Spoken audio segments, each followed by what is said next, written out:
खबर शामिल करते हैं इस्लामाबाद से। थाना गोला में दहशतगर्दी का मुकदमा, अली अफजल शाही को गिरफ्तार कर लिया गया। तफसीलात के मुताबिक साबिक सूबाई वजीर अली अफजल शाही को इस्लामाबाद पुलिस ने गिरफ्तार कर लिया है। अली अफजल शाही को पेशी के मौका पर जुडिशल कम्प्लेक्स के बाहर से दीगर मुकदमात में दर्ज किया गया।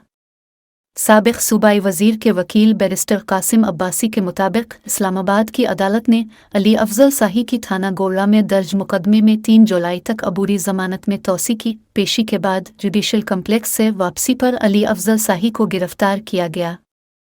याद रहे कि इससे कबल इंसदा दहशतगर्दी अदालत इस्लामाबाद ने साबिक वजीर आज़म इमरान खान की पेशी के मौका पर थाना गोला दहशतगर्दी एक्ट के तहत दर्ज मुकदमे में साबिक सूबाई वजीर अली अफजल शाही की अबूरी जमानत में 13 जून तक तौसी की थी।